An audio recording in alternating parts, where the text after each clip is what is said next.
No futebol brasileiro, algumas promessas surgem cercadas por uma expectativa gigantesca. A gente olha para o menino e já imagina o futuro: Europa, seleção, contrato milionário, título em Copa do Mundo. E quando Lohan apareceu nas categorias de base do Clube de Regatas do Flamengo, muitos acreditaram que estavam vendo nascer a próxima grande venda milionária do clube. Os fatos são impressionantes. Em 2024, com apenas 17 anos, ele se tornou o jogador mais jovem a marcar um gol pelo Flamengo na história. Isso mesmo. Mais novo que Vinícius Júnior, mais novo que Lucas Paquetá. O recorde era dele. O gol saiu, e a torcida rubro-negra começou a sonhar. A multa rescisória? 100 milhões de euros. Mais de 600 milhões de reais. O Flamengo colocou um preço de craque mundial em um menino que ainda estava descobrindo o futebol profissional.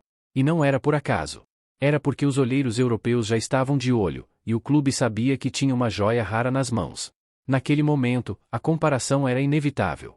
Vinícius Júnior saiu do Flamengo por 45 milhões de euros e virou fenômeno no Real Madrid. Lucas Paquetá saiu por 35 milhões e foi para o Milan, depois West Ham, seleção brasileira, Copa do Mundo. E Lohan parecia trilhar exatamente o mesmo caminho. A mesma base. O mesmo clube. A mesma explosão precoce. Muitos torcedores acreditavam que ele poderia seguir exatamente o mesmo roteiro. Mas o futebol tem uma forma cruel de testar quem parece destinado ao sucesso. Porque entre ser a próxima grande promessa e se firmar no futebol europeu, existe um abismo que muitos não conseguem atravessar. E hoje, Lohan vive exatamente esse momento. O momento que separa os que viram estrelas, dos que viram só promessa. Dentro do Flamengo, Lohan era tratado como uma das maiores joias da nova geração. Mas antes de brilhar no profissional, a história dele começa num lugar bem distante dos holofotes do Maracanã. Lohan é cria da Cidade de Deus, comunidade na zona oeste do Rio. Lugar onde o futebol é respiro e o crime, infelizmente, é realidade para muitos. Ele cresceu soltando pipa e jogando bola no campo do Bill, bem atrás do CT do Vasco. E nos intervalos, ele ia com os amigos jogar fliperama.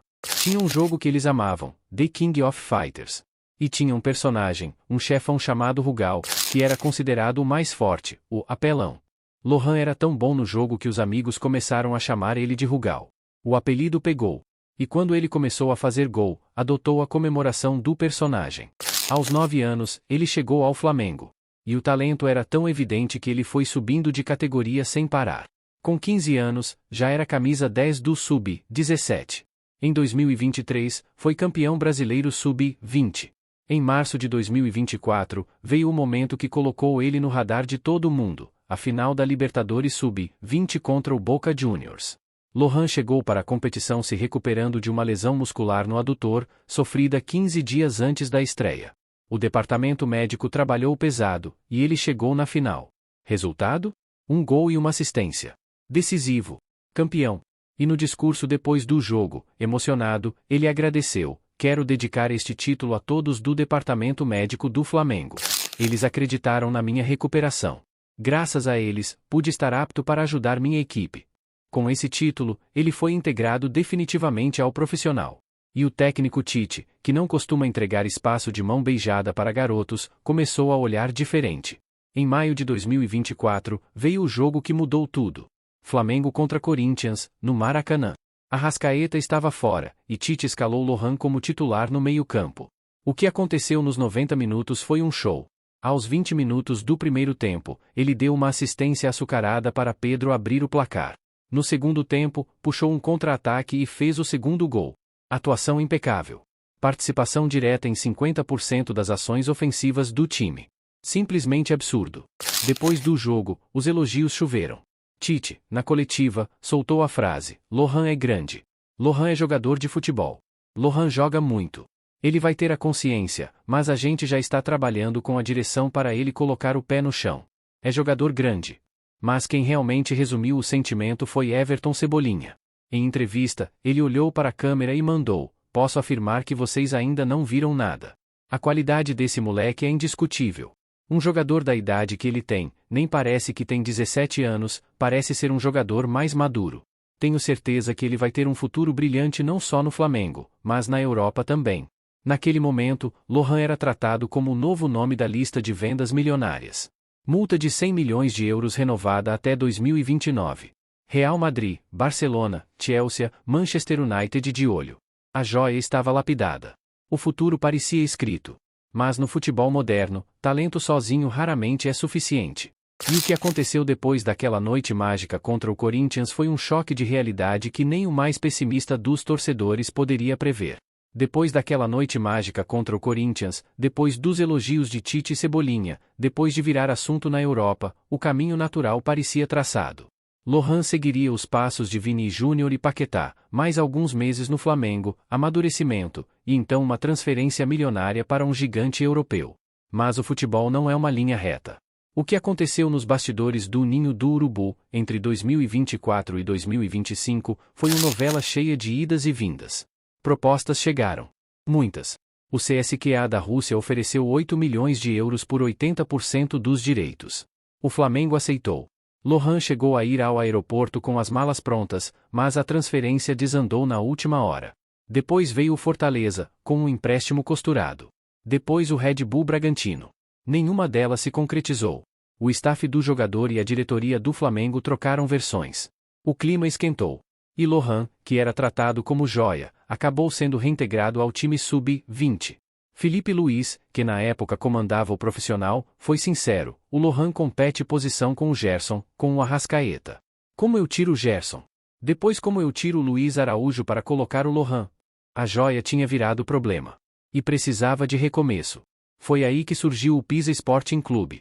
Time da primeira divisão italiana, sem grandes ambições, mas com um projeto claro: dar minutos a jovens promissores e revender com lucro.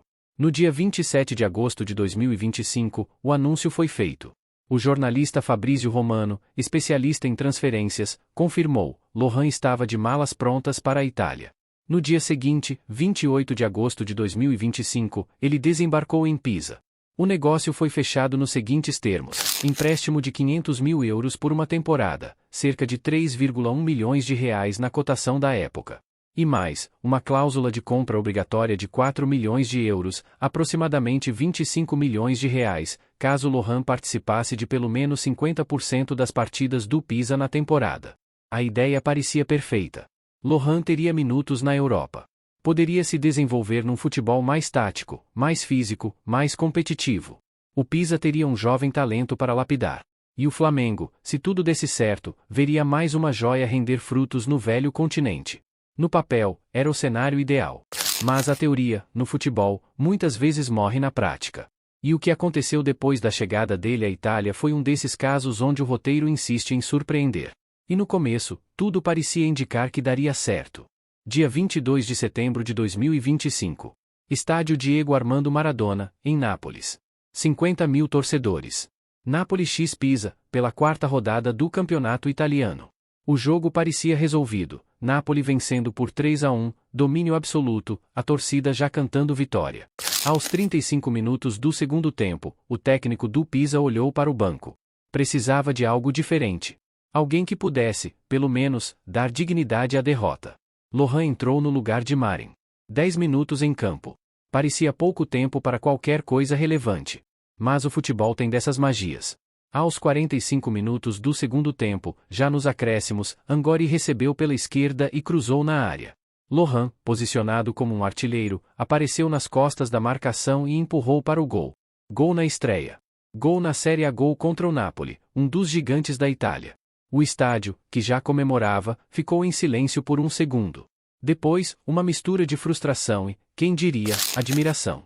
O jornal italiano Corriere dello Sport escreveu no dia seguinte: parecia um jogo tranquilo, mas o gol de Lohan no fim causou arrepio nos 50 mil torcedores do Napoli e incendiou os acréscimos com emoção. Durante alguns dias, parecia que a história seguiria exatamente como planejado. O menino que era tratado como joia no Flamengo, que tinha multa de 100 milhões de euros, que foi emprestado para ganhar experiência, estreava e já mostrava serviço. O roteiro perfeito. Nas redes sociais, torcedores do Flamengo comemoravam. Lá vem mais um que vamos vender por fortuna, joia lapidada na Itália, em 2026 volta pronto para a seleção. A esperança estava de volta. Mas o futebol europeu tem uma característica cruel: ele não se impressiona com um gol. Ele quer consistência. Ele quer adaptação. Ele quer provas repetidas. E o que veio depois daquela noite mágica em Nápoles foi um choque de realidade que nem o mais pessimista dos torcedores poderia prever. Porque na temporada 2025-26, até o momento, Lohan soma apenas 7 jogos pela Série A, com 83 minutos em campo e uma nota média de 6,5 no Fotmob. Apenas um gol. Nenhuma assistência. Nenhum jogo como titular. Uma média de 11 minutos por partida. O gol na estreia, que parecia o início de uma trajetória vitoriosa, se tornou um lampejo isolado em meio a um mar de poucas oportunidades. Só que no futebol europeu, a adaptação raramente é tão simples. E o pior ainda estava por vir. Depois daquele começo promissor, com gol na estreia contra o Napoli e a esperança renovada, o espaço simplesmente desapareceu. O que aconteceu nos bastidores do Pisa foi um choque de realidade que nem o mais pessimista dos torcedores poderia prever. Em dezembro de 2025, o técnico do Pisa, Alberto Gilardino, sim, o mesmo Gilardino que foi campeão do mundo pela Itália em 2006, resolveu ser sincero em uma entrevista coletiva. E a sinceridade dele doeu. Gilardino falou sobre Lohan sem rodeios. Disse que o jovem meia precisa melhorar fisicamente, que o futebol italiano exige mais intensidade, mais disciplina tática. Mas a frase que realmente chamou a atenção foi outra. O treinador afirmou que Lohan demonstrava um pouco de preguiça nos treinamentos e que precisava mudar essa postura se quisesse ter chances no time. Imagina o peso disso. Um técnico multicampeão, que jogou no mais alto nível, apontar publicamente a falta de intensidade de um jovem de 19 anos. Não foi uma crítica velada, não foi um "vamos trabalhar mais". Foi um alerta público. Um sinal de que a paciência estava se esgotando. E os números não mentem. Até o momento, na temporada 2025-26, Lohan soma apenas 7 jogos pela Série A, com 83 minutos em campo. Isso dá uma média de 11 minutos por partida. Nenhum jogo como titular. Nenhuma assistência. Apenas aquele gol na estreia, que hoje parece cada vez mais distante. A nota média dele no Fotmob é 6,5. Comparado com outros meias atacantes da liga, ele está nos piores percentuais, apenas 6% em finalizações tentadas, 3% em oportunidades criadas, 11% em ações defensivas. Os números mostram um jogador que ainda não conseguiu se adaptar ao ritmo do futebol europeu. E tem a questão da cláusula de compra. O contrato com o Pisa prevê que o clube italiano é obrigado a comprar Lohan por 4 milhões de euros caso ele participe de pelo menos 50% das partidas da temporada. Com 7 jogos em 31 rodadas disputadas, ele está muito longe desse percentual. Ou seja, o Pisa não é obrigado a ficar com ele. E se não ficar, ele volta ao Flamengo sem ter conseguido se firmar. Foi a primeira crítica pública que colocou em dúvida o futuro da promessa. O menino que era tratado como a próxima grande venda milionária do Flamengo, que tinha multa de 100 milhões de euros, que foi comparado a Vinícius Júnior e Paquetá, hoje ouve do treinador que precisa correr mais. Que precisa ter mais intensidade. Que precisa deixar de lado um pouco de preguiça. E agora, Lohan vive o primeiro grande teste da sua carreira. Hoje, quando a gente olha para a trajetória de Lohan na Itália, o cenário é preocupante. Os números da temporada 2025-26, atualizados até março de 2026, são reveladores. Ele soma apenas 8 jogos pela Série A, com 128 minutos em campo, uma média de 16 minutos por partida. Apenas um gol, justamente na estreia contra o Napoli, e nenhuma assistência. A nota média no Fotmob é 6,45, bem abaixo do que se espera de um jogador que tinha multa de 100 milhões de euros há pouco tempo. O único jogo em que foi titular foi pela Copa da Itália, contra o Torino. Pelo campeonato italiano, Lohan sempre entrou no segundo tempo, nunca com mais de 20 minutos para jogar. E o mais preocupante, nos últimos jogos, ele tem sido apenas reserva não utilizado. Contra Milan, Hellas Verona, Sassuolo e Atalanta, ele sequer saiu do banco. E tem um agravante, o Pisa é o lanterna do campeonato italiano. Com apenas 12 pontos em 31 rodadas, o time está praticamente rebaixado. Ou seja, mesmo numa equipe que luta desesperadamente para sair do fundo da tabela, Lohan não consegue espaço. A situação do contrato é outro ponto crítico. O empréstimo de Lohan termina em junho de 2026. A cláusula de compra obrigatória de 4 milhões de euros só seria ativada se ele participasse de pelo menos 50% das partidas da temporada.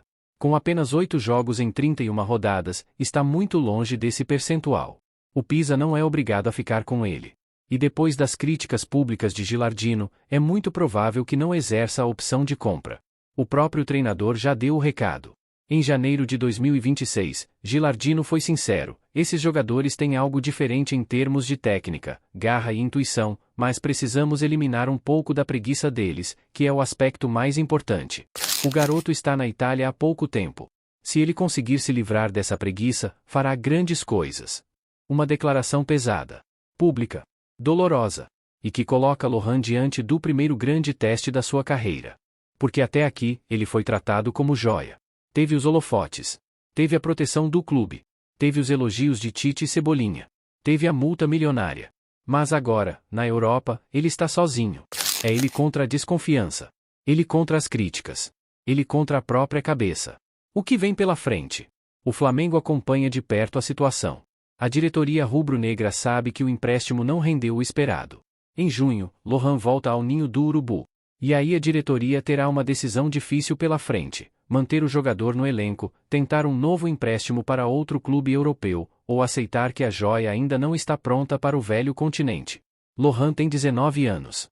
Ainda é muito jovem. Ainda tem tempo de sobra para reverter essa história. Mas o futebol não espera. O futebol não tem paciência. O futebol começa a criar novos nomes enquanto os antigos ainda tentam se encontrar. E a pergunta que fica, aquela que vai ecoar na cabeça de todo torcedor rubro-negro que um dia sonhou com essa joia, é simples e direta. Na sua opinião, Lohan ainda pode se tornar a próxima grande venda do Flamengo? Deixa nos comentários. Quero ler cada opinião. Porque essa história ainda não acabou. Pode ter um final feliz, ou pode ser mais um caso de promessa que o futebol engoliu. Se você chegou até aqui, muito obrigado. Se inscreve no canal, ativa o sininho e dá aquele like. Porque aqui a gente conta a história real dos jogadores, sem fantasia, sem clubismo, só os fatos. Valeu, galera. Até a próxima.